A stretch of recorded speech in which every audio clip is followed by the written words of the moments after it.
the shooter, shooting shit the right way. They didn't want me up, but I got up and nashed up. They didn't want to see me win, but I won and now they fuck. They hate and envy me, but I'm at that shit like what's up. I don't want no smoke, but I still keep it tough. Yeah, they didn't want me up, but I got up and nashed up. They didn't want to see me win. What it do, man? It's your boy 3400 King. You know what it is. You're kicking it with King. Season 3, episode 1, Just Jenna 230, man. Do you say 230 or you say 230 or how you say it? 230. Okay, Just Jenna 230. Tell the people a little bit about yourself and who you are.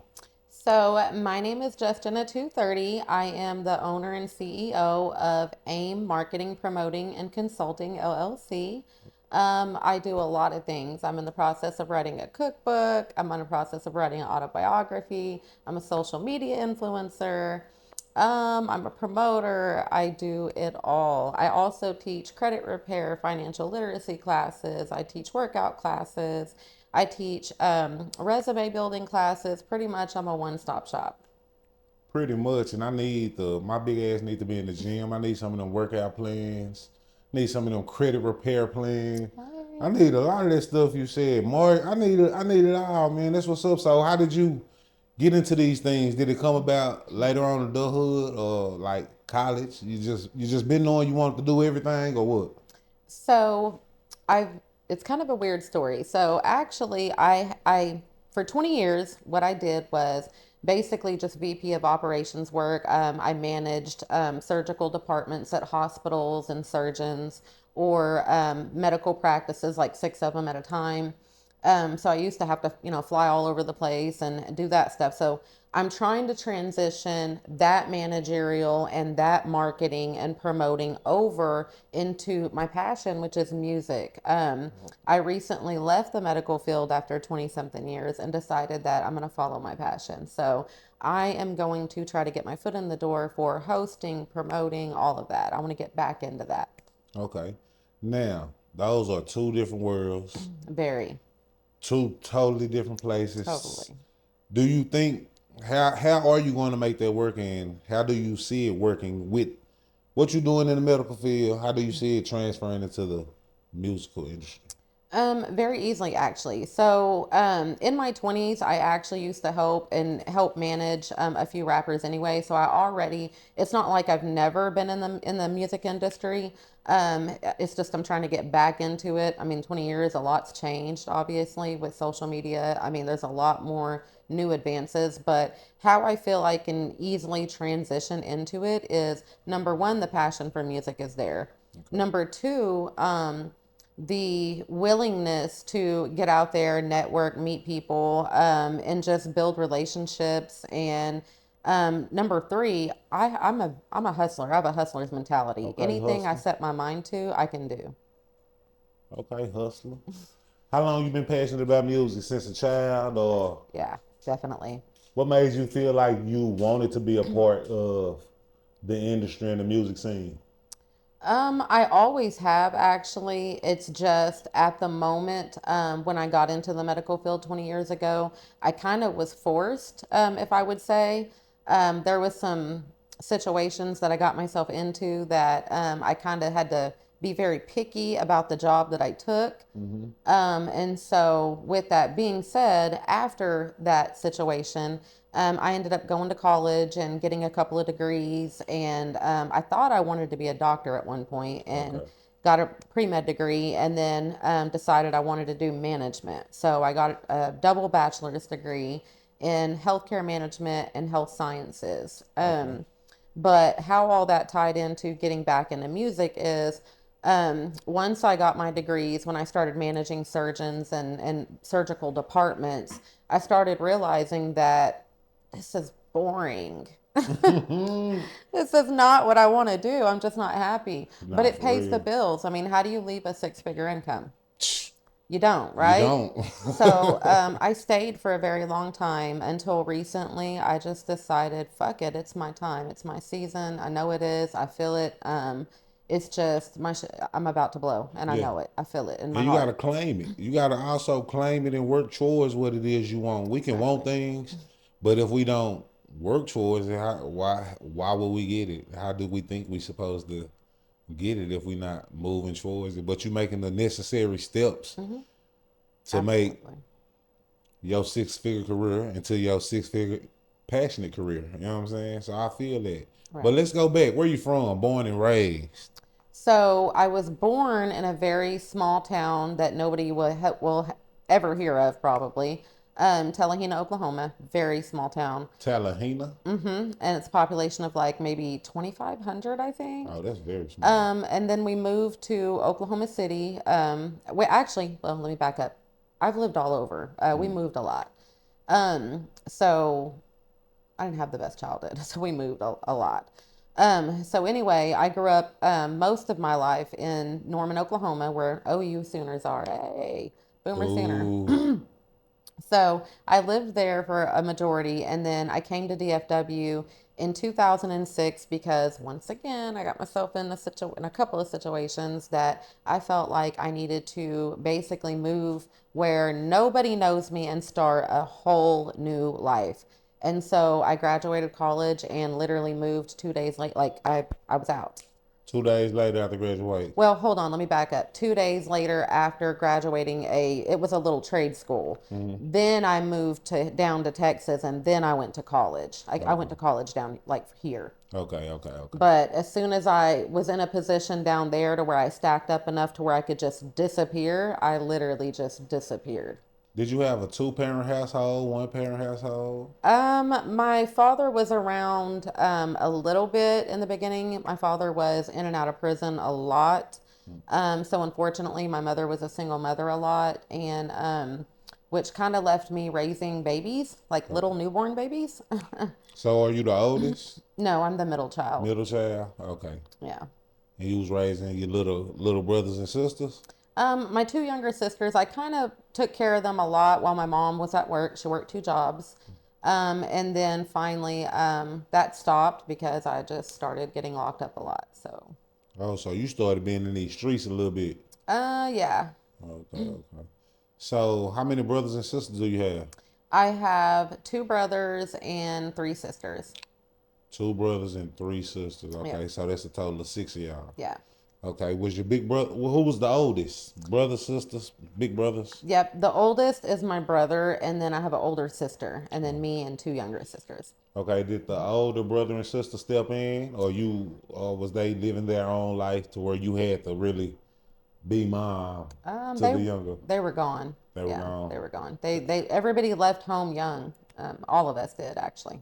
What's young? 16? 17? My brother got married at 16 and He left. got married at 16? He got married at 16 and left, and legally married. My parents signed off and did all that, and he moved on and left. My other sister got married at 16, my older sister, and she had kids. At And 16? yes, oh, it gets This sounds like some old fashioned shit it right gets here. it gets better. And then there's me. I've never been married. Okay, I'm about to say, did you get married at no, 16 and move off? I almost got married at 17, but I didn't. Reason being, though, to be truthful with you, I left home at 15 and never went back. You left home at 15, never looked back? Yeah. Do you still communicate with your siblings? Older, younger? So one of my older sibling, Chrissy, she left the family about 6 years ago and disappeared, and I found her. I know where she's at. Okay. She doesn't want anything to do with us, and that's okay. I understand, and I hope she's happy out there. Right. But big brother, he still communicates, still brother, still Yeah, talk yeah. We talk twice a week. twice a week. Okay. What about the younger ones? And my 2 younger ones, they are my heart, my soul, and now that my mother is dead, they are my babies. Okay, those are your babies. Because that's what I was going to ask you. How did you feel when you left them? Because how young did they have to be when you left? How young were they when you left them at 15? Well, truth be told, it started when I was 12. When I was 12, I kept getting locked up a lot anyway, so my mother kind of like had to find, an alternative. But when I was 15 and finally just like left for good, it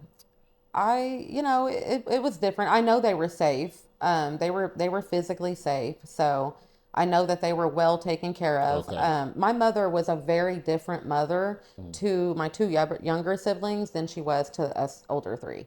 Only because with age, you grow, you Yeah, I know? bet say that sound about right. Yeah. That's time expected. Yeah. So, younger sisters, them your babies, talk to them regular. Are they here with you or are they still in Oklahoma? Everybody's in Oklahoma. I have nobody down here. Everybody in Oklahoma? Okay, so it seems like and it sounds like, how was your mother growing up? Um, I know she was working a lot, but how was she? how was she? So my mother did the best she could, I think, with the best mentality that she knew how. My mother was, and it's kind of crazy because my siblings, they get uncomfortable when I say things like this because they don't know that side of her. Oh, But to me, my mother was very abusive. And she used to kick me out a lot when I was like 11, 12. And so I would be out on the streets at 11 or 12. wow. And that's how I like learned to like just be out in the streets. Like eventually you just catch on and you Right. You do learn what how you to got to do. maneuver. Yeah. And so that's what happened. Like life took me fast. Okay, so because I was trying to see like why is everybody leaving the house so soon? Like it sounded like mom was trying, but like you said, she had her abusive side and did she kick it? Was she kicking the older ones out too? Is that how? No, so my mother stayed with my father.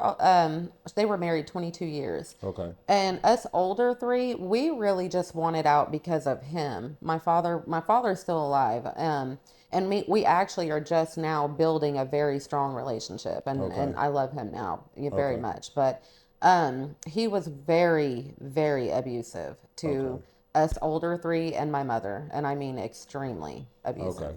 So y'all just basically everybody just wanted to get out and get away. We needed a way out. Needed a way out. Okay, Yeah. so I found mine at 19. 19. Well, I left home at 15, but I found my way out as far as like my life got better at 19. Okay, I understand that. Now, question. Um, your older brother and older sister, them getting married, was that them looking for a way out or was they really in love? Or they still married to these people that they married at 16 years old? So my brother got divorced after probably like 8 years. They were kind of off and on. And I do believe he really loved her, but I also do believe that he just kind of wanted out as well. So I think I think both. My older sister, she stayed with her husband for, I want to say 24 years. They just got a divorce a couple years 24 ago. years? 24 Yeah, years. they was really doing it. Yep, at six they married at 16 and had two kids, and they stayed together for 24 years, and then they divorced when she took off and just left and started a whole new life, like just out of nowhere, like, and just cut everybody off. Now, what made you say, I'm not getting married? Um, Not at 16. so I was supposed to get married at 17 actually. On my wedding, at my wedding, I climbed out the window in my wedding dress and ran away. What? You lying? Yeah, runaway bride. What? Did you ever like get back with him and tell him something? No, he ended up marrying somebody else. Your life is like I say my life is a movie, but your life is a motherfucking movie for real. Oh, if only you knew. There is a lot more where that come from. You ran off. You didn't want you just the love wasn't there or what was it? I loved him, but I was scared. I'm 17. Like, I kept thinking, honestly, you want to know the truth? I'm gonna be honest with you. Please tell me the truth, cause I'm not him. You ain't gotta lie to me. My life with him would have been the same as my mom's. He's in and out of prison, and I would have been just like my mom. You saw the circle, the And trend. yeah, and I knew that life wasn't for me. I knew I wanted out. It's good. You gotta break the cycle, break the curse, break. And it's good. Like I'm hearing your past, and you saying college and degrees. That's dope for you to go through the life experiences you've been through, and like I still want better for myself. I'm still gonna educate myself. I'm still gonna go out here and get it versus going in the streets and going out here and get it. You know what I'm saying? Well, I did that too, though. but you learn. That's how I survived. When I left home. But that was young, Yeah. and you know, I almost had no choice. Well, I didn't have a choice actually. That's what I'm saying. Had no choice. So no choice. That's different. And you made a choice to still do better. Oh You know yeah. what I'm I saying? always wanted better. That's good. That's I good. always So I always knew it was temporary so when did you actually leave the house? when I was 15. 15. And where did you go when you was 15? So the night that I actually left, my mother kicked me out, and it was just that was the last straw for me. Like you're not gonna kick me out ever again. So that night when I left, she left me with literally a trash bag, and so I got pissed off and just threw it down. I was like, fuck those clothes." So I just left with nothing. I left and I slept at a park that night. I walked across town. There was a park that's right across the street from the police station. And I slept there in this little like cubicle thing. And that night, I waited till the next day. I had already knew people out in the streets, but I'm not gonna bug nobody at 3 something in the morning. I'm just not gonna do that. So I went and slept at a park. The very next day, I went and met up with a couple of my friends, and shit, they put me on. They put you on. And when you say put you on, if you could talk about it, hustling, Yeah, drugs. yeah. So at 15, you started selling drugs. No, I was doing that before. My dad had me selling drugs at 12. My dad used to give me You weed. started selling drugs at 12? My dad used to give me little quarter bags and dime bags to go sell at school. Well, hold on. He would give them to me, and then that's what I would go do with them. Let me correct Yeah. that. And go get them off at school Yeah, he'd give me a couple ounces, like just for me, and he knew what I was doing with them. at 12. Oh yeah, yeah. My dad was a drug dealer. I mean, That's crazy. Like if I was a drug dealer and I was a father, I still wouldn't be like, it'd be like, you're not doing this. I might be doing this, but you're not finna do this. I used to be with my father when he would do drugs and sell drugs. I used to be with my father when he would transport them from other states. And he had you with him. Yeah. I'm telling you, That's crazy to there's me. a lot more than that. That's crazy. So you got put on at 15, but you already had knowledge of I what to was do with it, how to go get it. all You that. just needed the product. Yeah, that's it. That's it. And where did you go from 15? You became a full-blown hustler, or was it like I hustle at school, after school? Was you still going to school? Yeah. Oh, I stayed, and that is one thing. I stayed in school, and the reason being that is the only thing that saved my life. School. Literally, like that is the only thing that saved my life because at that time, like nobody gave a fuck about me, and I didn't even give a fuck about myself. And the only time I felt safe is when I was at school. So even though I was hustling and out there and doing drugs and selling drugs, I went to school every day because I needed that. That's the only place I felt loved. And so I would still go to school. And of course, I'm selling stuff at school, little dime bags, of course. You know, at lunch break, people just want to smoke a blunt or two. So anyway, I stayed in school. I did graduated a year early. And after school, it was up. That's dope. So you continued hustling after school? Oh yeah, definitely. I had to. I mean, Yeah, you had to. So was it a gap between high school and college, or straight out of high school did you go to college? oh no, there was a gap. How long of a gap? So I graduated high school, and that took a year. I was wanting to go straight into college. That was my goal because that was going to be my way out. I was going to get scholarships and move away and start a whole new life and go to college. Okay. But what had happened was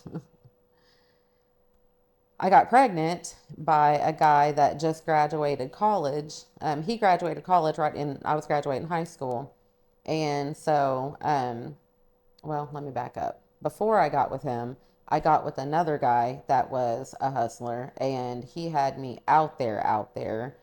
And I ended up meeting my kid's dad through him. That's a whole nother story. I'll tell you that in a minute if you want. Yes, I do. But- How long? What the hell? Yeah, so long story short, after I graduated high school, I ended up meeting this guy that was a hustler, okay? he got me even deeper into what I was already doing, right? He turned me fully way out. Because when I was doing it, I was just doing it to pay bills. I wasn't trying to be no Griselda Blanco. Okay. I just needed to pay my apartment, my rent, you know what I mean? Stuff Stay like up that. on the necessities. Yes, because I'm 17, I'm 16, I'm 15. Like, you know what I mean? All these years, like, that's all I'm trying to do is survive. Well, I meet this guy at 19, and of course, he sweeps me off my feet. And he ends up being a total monster. And so, long story short, he was very abusive. And so, to make it a shorter story, um, he had me out there, out there, out there. And so, I ended up getting an abortion by him. And so he did a drive-by on my house that morning. So my friend Liz took me over to a guy's house that she knew to get a couple of pistols to take to my house. And I ended up I didn't even know this guy upstairs, right? There was this guy upstairs that I didn't even know he was there because I didn't even see him. I wasn't there on for. upstairs. Uh-huh. You was more than a hustler. You was a real gangster. I mean, I wouldn't say all that. You just had to when you had to, like in that situation. Okay, You had to when you guy had to. upstairs. But I'm like, man, this sound like Griselda Blanca, I mean, no, Tony it's Montana type shit. No, it's just, I mean, I've got put in a lot of fucked up situations. And to be honest with you, like me growing up the way I grew up, that shit was normal to me. Like, it's sad, but it was normal to me. That was normal life. I mean, But what happened with you, the guy upstairs? so we were in the apartment and I'm trying to get some guns, you know, so I can take back to my apartment because it was completely shot up. And and I needed protection. So anyway, my boyfriend happened to, I guess, find where I was and track me. So the moment I stepped out of the apartment, he starts whooping my ass.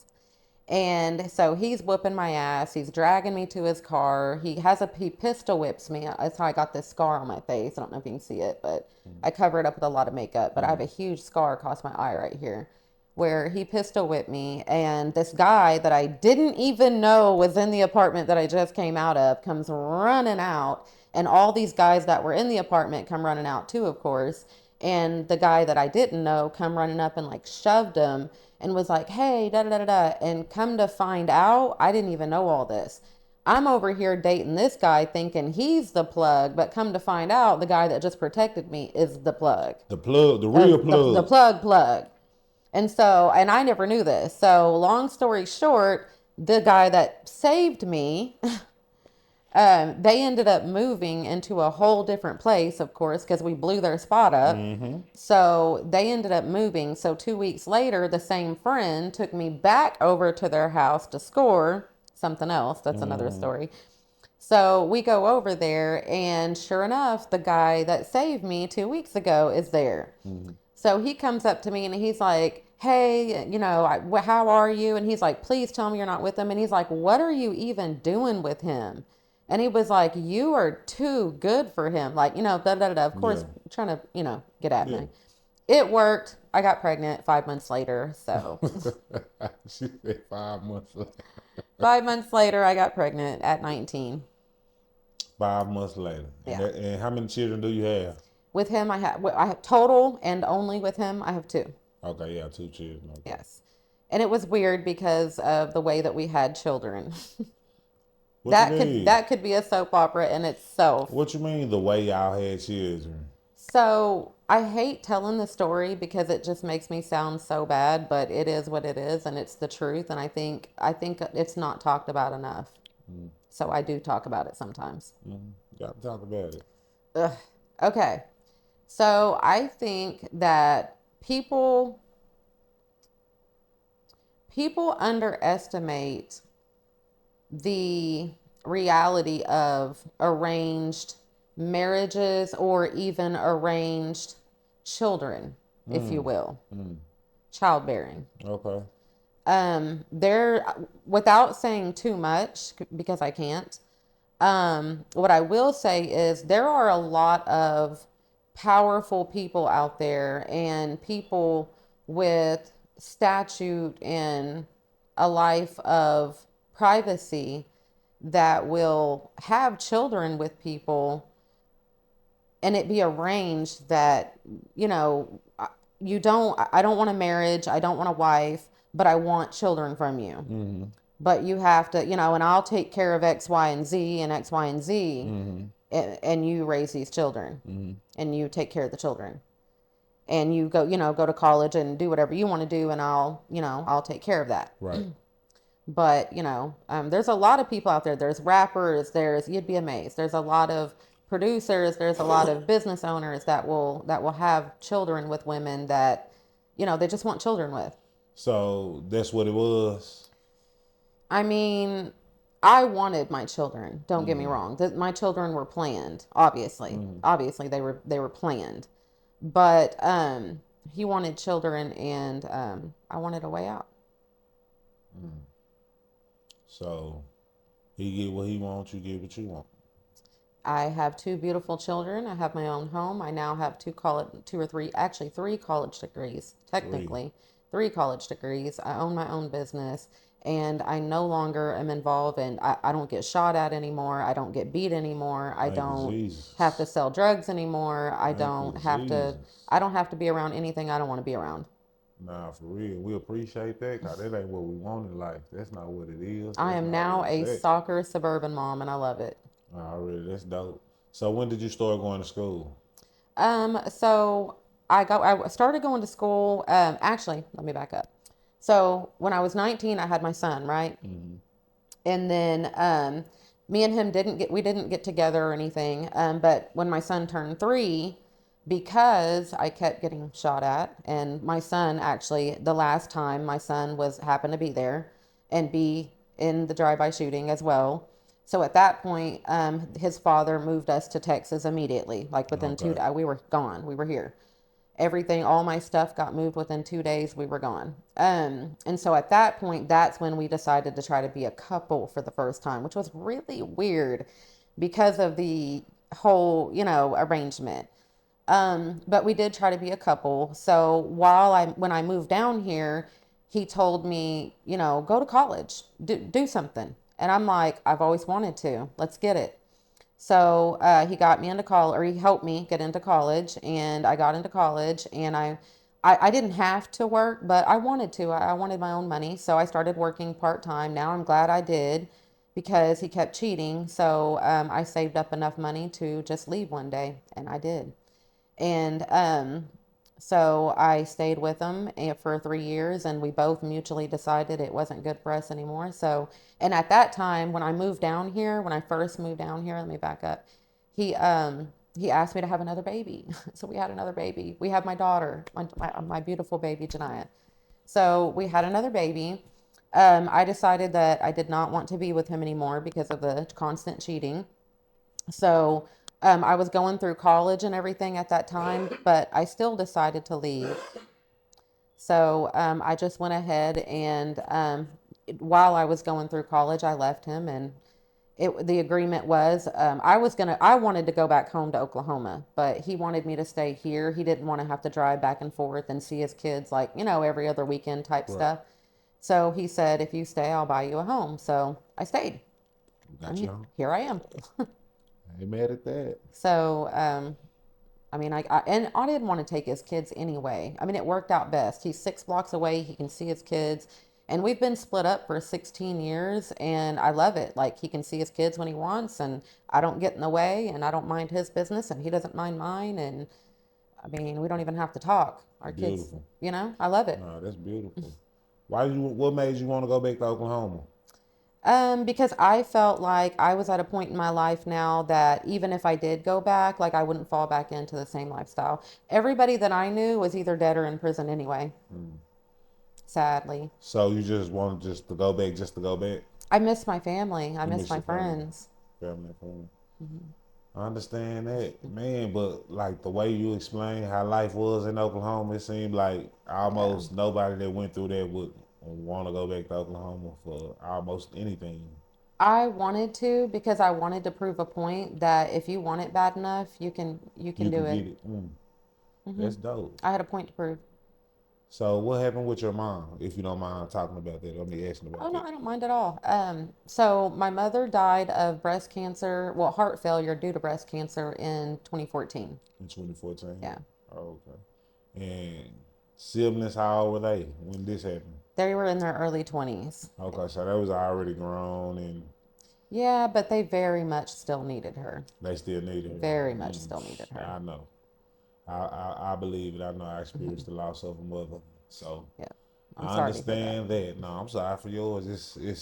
It's life. Like we discussed before the cameras got started, and you know that's what comes with life. Death comes with life. Absolutely. You gotta just keep on pushing through it. And I was prepared for it. That's why my siblings, it literally destroyed them, all of them, all four of them. It destroyed them completely. For me, it didn't because I prepared myself for it. I'm in the medical field, so I'm used to death. You know, I've seen people die before, so it's just, you know, it's part of life. And so I prepared myself mentally. So when she died, it was an easy transition for me. Okay. Now, what made you get into the medical field? What made you go that route? Ouch. So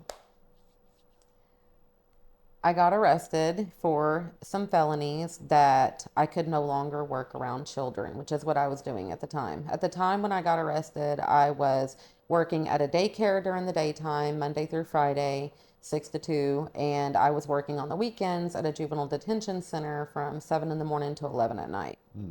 And when I got arrested, I could no longer work around children. That's that's crazy. Did you love working with the kids? I still love children to this day. Like, eventually, once I get all of my businesses going and everything, my big dream is I am going to open my own daycare, a huge one too, not a small one. How did that make you feel finding out you're not about to be able to work with or around kids anymore?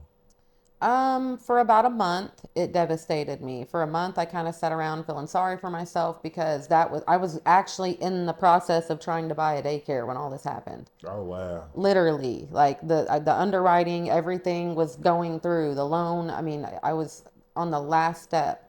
But you know, you make mistakes. People make mistakes. And so anyway, it devastated me. So for about a month, I sat around feeling sorry for myself. And then after a month, I decided I've got to do something. Like I can't sit around doing nothing because, number one, when I got arrested, I also lost custody of my child, of my son, my newborn son at that. My son was 6 weeks old and I lost custody. The state took him from me. How did that feel?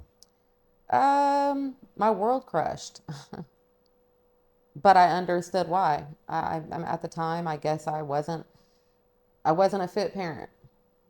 Did that drive you or motivate you in any way to like go Yep. harder and make sure Absolutely. you don't make certain type of mistakes again? It did, but unfortunately, I made another one. Made another one? Two-time felon, and I made another one a couple years later and lost him again. And then I got him back and I moved to Texas and I never fucking looked back. I changed my entire life around. So the second time was the time that made you just go all the way 360. I had to. Had to. My son did not know. He barely knew. Every time it was time for visitation, he didn't even want to come to me. He would cry. He didn't even know who I was. And it reminded me like, and then when I did leave, he would start freaking out because, you know, when he did finally realize, oh, it's my mom, he would freak out when I would leave. And it reminded me like, that's what I used to do when my father would be going to jail. In the middle of the night when they would be carting my father out in cuffs and dragging all his trash bags of drugs and guns out. I remember I used to sit there and run and climb onto my dad's legs and they'd be pulling me off. And so it reminded me of that. And I'm like, I can't do this anymore. I just couldn't do it anymore. And then my mom came over and she flushed all my drugs. All of them. And Down told the me I toilet. had a choice. So, I mean, she kind of didn't give me one. She flushed all my drugs. Right? So I ended up owing somebody a lot of money. Man. So did you work that situation out? No, my kid's father came down and saved me and moved me to Texas and Shout out to him, started man. my He a whole life real one. I over. don't even know him, but he a real.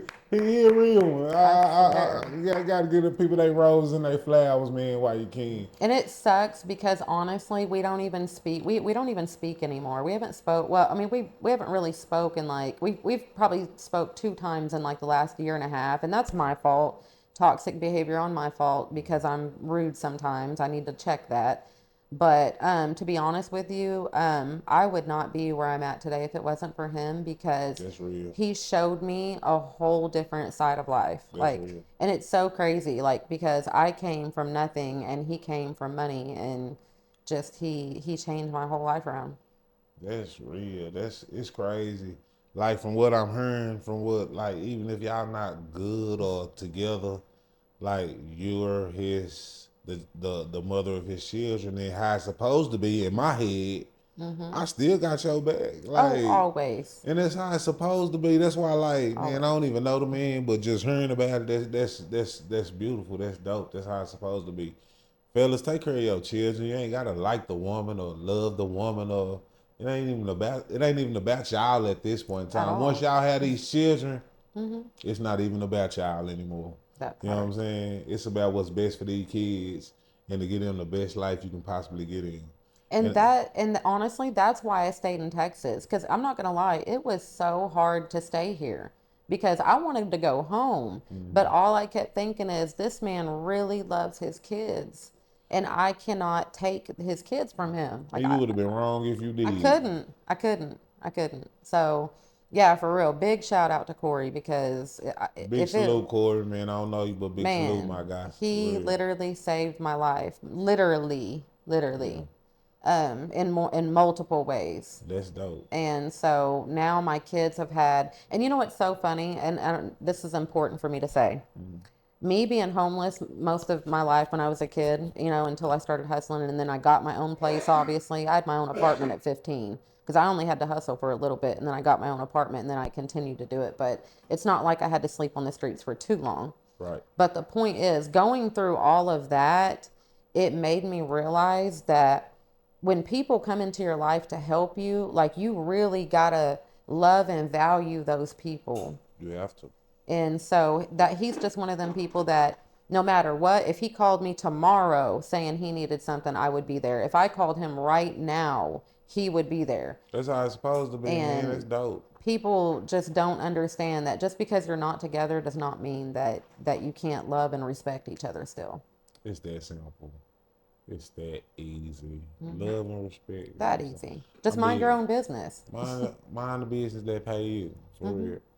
Now, these trials and tribulations and what you've been through is what led from leaving the kids in the daycare world to the medical field. Now, was you just jumping into the medical field just to do it because you had to do something? Or was there any type of passion behind that? I had to. So basically, I got arrested, and the charges that I had, it kind of limited me to what I could do. And so I chose the medical field because there was this technical school at Platt College or whatever that offered registered medical assistant classes. And so I found out that you can do that. Some places will still hire you with a felony. Some won't, some will. But I decided, and then on top of that, in order to show, CPS that I'm trying to do something, with myself, and so I could get custody of my son back, and because not to mention I'm about to go to trial and facing charges. Right? So I was trying to show like, hey, like since my arrest, I'm going to school, I'm doing this, I'm doing that, like, you know what I mean? So I started doing stuff. I got myself into counseling. I got myself into anger management classes, domestic violence classes. I did all these things that I already knew the court was going to order anyway due to my charges. So you was already on top of the game ahead of Oh yeah, yeah, That's how it's supposed to be. yeah. That's how it's supposed to be. Now, what's making you want to transition from the medical field to the music industry? Cause the music industry real dirty. It's not fun. It's almost like you're going back to the streets. And I kind of see that a little bit, but in a different way. Okay. In a different way. What's the way you see it? Explain. I'm listening. So basically I'm coming back in a way where I want to definitely shine a light to talent. I want to put a voice to people that may or may not have one. My live streams that I do, I literally interview anybody. I don't care if you have 2 followers or 20,000. If you have a story to tell or things to sell or you got a talent you want to promote, then I want to hear it because I feel like there are so many people out there that don't have a voice. If you're a woman that wants to come and talk about domestic violence, if you're a woman that wants to come and talk about women's health, I don't care. Let's talk about it. I'm one of those people that I want to give people a voice. And there are so many artists out here in Dallas that are raw. Raw. You hear me? Raw. Raw. We have so much talent right here in DFW. Agreed. And if people would just fucking collaborate, god damn, we would blow up. The whole city would blow up. We would. We really would. We really would. So I just feel like it's my passion. I want everybody to be heard because I think if so and so hears so and so on my platform, then they might be like, oh, he's dope. Like let me try to reach out to him. Maybe other people can start connecting through me. And to be honest with you, that's already started happening. You saying like me? That's the point of this. My podcast, it started me being on a podcast hosting with people, and I was like, I like this, but I was like, it seemed like it's not about me. Right. It seemed like it's about me too. I want it to be about you. You know what I'm saying? Right. So that's what my platform is for. It's for any and everybody who's being positive, who's being productive, Yes. who's trying to build and grow. Like you said, I don't care if you're 0 followers to a billion followers. I don't care. Reach out to me and show me you fuck with me. I'm gonna fuck with you. Absolutely. We gonna fuck with each other. Like that's what it's for, man. Like I feel the same way you feel. There's so many talented people in the city. They so raw. Like I've been in the music game for a minute. Like, and that's why I came to this side. Nobody was giving me. A few people have. I'm not gonna say nobody. RP to those that really like looked out for me and that's gone. But it ain't too many people putting. It's really a buddy system out here in a can you pay me type deal. It's not no really. Yeah, it's a lot of gatekeeping out here. It's not no you're talented. Let's work. Thank you. It's not no you're talented. Let me see where your head and heart at, and then we can work. It's not none of that. Is oh, you ain't a part of this circle. You know what I'm saying? I'm trying to change that. Me too. I'm trying to change that. I'm trying to, when I'm walking in the building, I'm speaking to the most populous person to the least populous. Thank you. Everybody need to know everybody. Let's work and see what we can do. You know what I'm saying? We all in the same building for a reason. You know what I'm saying? Why people come to perform and just leave? Like, bro, you want people to rock out with you, rock out with the other people. You know, Right. This ain't your concert or show. This is an open mic thing, man. Be for real. And that's how you network. That's what people don't get. Like, say for instance, okay, everybody's always wanting to be paid on the front end. Number one, like, let's work. Like, you may have a strength that I don't have, and I may have a strength that you don't have. And if everybody would think like that instead of being so money, money, money, because let me tell you something, and I'm gonna be all the way transparent. And I hate to say this because I hate it when people look at me funny when I say this. Money ain't shit. I've been on both fucking sides. I've been poor and I've had money and I've been very fucking comfortable to do whatever the fuck I want to do when I want to do it. And let me tell you something. Money doesn't mean anything. Relationships do. People need to stop with all this. Oh, well, you got to pay me. You got to pay me. If anybody ever wants me to come host or whatever, you don't got to pay me. I'll come do it. Yeah. I'm trying to meet, network, exposure. I'm trying to get my name out there. I'm trying to hustle, meet people, see how we can collaborate. You might have something you want to do. I might have a similar project I'm trying to do. That's all I'm trying to do out here. And that's all we have to do is like link up and work together. To me, it's that easy. Like it is. We need people make shit difficult. People make shit difficult, and I feel like it comes from programming. It comes from, first of all, the mental health in the urban community is very fucked up. A lot of people that act how they act or carry themselves a certain type of way feel like they have to. Right. They feel like I have to say it's only us. Versus, bro, you're talented too. Come fuck with us. Right. You know what I'm saying? I see that a lot, actually. Because we live in this fucked up society. People don't. Lil Ray going up, he's sad or mad or something else wrong. People, he gonna be all right. He gonna be all right. He's just a boy. Nah, that boy needs some. He needs some professional help. Probably need meds. And we look over stuff like it's just so normal and it's a part of the culture now to where people like the asshole, bully, make fun of, you know what I'm saying? That's the most popular guy. It is. Let's be for real here. That's the most popular guy. That's not the person who we saying, man, we ain't fucking with him because he was talking about people that don't need to be talked about. Not this. We live in a fucked up world. But with that being said, I want to ask you this: how do you feel about mental health?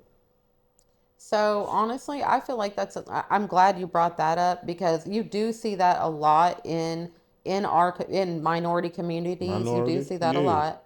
And I say minority because I'm not black. Right. So I'm gonna say minority.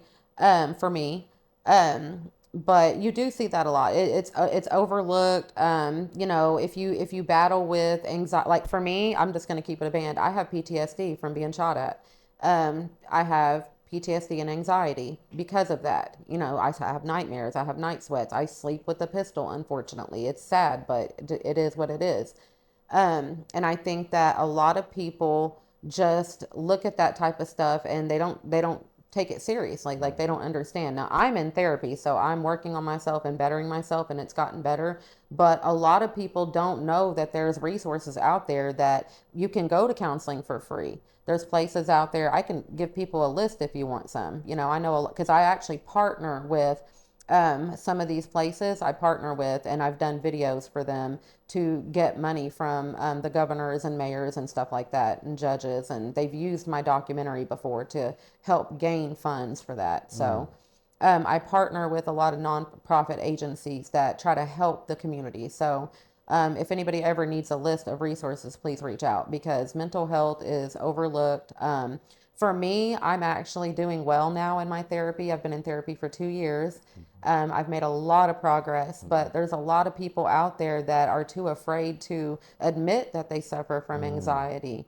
And to take it a step further, I have social anxiety. So whenever I'm going out to these events, like if y'all ever see me, I'm always at everybody's events and stuff like that. People don't understand. If I come support you at your event, I really fucking like That's you a big because deal. I don't go nowhere. Like Seriously. I'm at home in my bed. Seriously. So, and you got to think, I have social anxiety. So being in crowds, especially with loud noises, you know, it's triggering for me sometimes at times Very. when I'm out, you know, at these clubs, especially if they do a loud like boom or, you know what I mean, on the mic. If there's you know how sometimes they'll have technical difficulties, scares the piss out of me because, you know, I've been shot at multiple times. So it's like, it scares me. But I still go. So if I come support you, God damn it, I like you. It's a big deal. Because I have social anxiety. Big deal. But to answer your question, I think a lot of people just overlook mental health and especially in our minority communities. They're like, oh, they'll be fine. But in reality, some people aren't. That's why people end up taking themselves out. Exactly. That's why some people end up where they end up. A lot of people don't have nobody to tell them it's okay to not be okay. Yep. It's okay. I still love you even though you're not okay. Mm-hmm. Like, people don't have that, and I know I'm just one person, but I'm trying to change the narrative. You know what I'm saying? That's a part of my platform, bringing awareness, you know what I'm saying, to mental health and all that type of beautiful little ugly things, you know what I'm saying, that we don't like to talk about, that we sweep under the rug, that we claim we don't have. We got it. Right. It's okay. I'll proudly admit it. Let's deal with it. I'm a little fucked up, but I'm fixing myself. How about that? I fuck with it for real. And salute you and congratulate you on your journey for like actually taking the proper steps you need to do to correct yourself and fix yourself. Cause that'd be the hardest part after admitting that you have it. That'd be the hardest part. Do you know how hard it is to sit there and talk to a complete stranger about being shot at by your father at point blank range? That is so hard to talk about. And it took me years to be able to even talk about that and not cry. Like right now, I'm not even crying. I Like, believe. and that's how much healing, that's how I know, like, I'm healing, you know? And that's all it's about, healing. I'm becoming the woman Growing. that I've always wanted to be. That's dope. Now, run them through there again. Tell them who you are, what services you provide to these beautiful people, if they need it, where they can contact you, where they can, whatever, however they need to get. Just Jenna. Just Jenna Yeah, 230. just Jenna 230. I love it. So you can contact, I'm number one, I'm just Jenna 230 on all platforms. Now, I'm going to be honest with you. I don't push any platform but Facebook, but I am on all the other platforms. I'm lazy, so I haven't started pushing them yet. Just kidding. I just don't have enough time in my day to do all these different platforms. So right now I'm focused on Facebook. But you can find me on all platforms, Justin230. Also, I do have a website, aimforsuccess.net, and it's all capital AIM, the number 4, the word success, and then .net. It is down right now. It actually crashed. I'm working on it, so that should be fixed in the next 24 hours. I'm working with my website team right now. I don't know what happened. But anywho, that'll be back up in the next 24 hours. And so you can contact me on my website. My website has a full list of all of the services I list, because I also offer armed and unarmed security and drivers. I'm also an armed security guard myself. So I also have a team of security. We offer everything. Whatever you need, we got it. Big business. Big business. So you can contact me on my website. You can contact me on Facebook, DM me. You can contact me at 817-996-8572. That's my business phone. And there you got it. I'm just Jenna 230, baby. Just Jenna 230, man. I appreciate you. I ain't knew it was gonna get this deep, man. Say, Man. you so sweet. I didn't know you've been through what you've been through, and man, thank God for growth. Thank God for learning ourselves and correcting ourselves. I appreciate you, and it was a blessing you coming through here, and I can't wait to be on your platform. I'm ready. We need to schedule that ASAP. We need to schedule that ASAP. Yes. And this is your boy 3400 King, man, and you have been kicking it with King. Season 3 has officially begun. This is episode 1, man. Much love. Bye.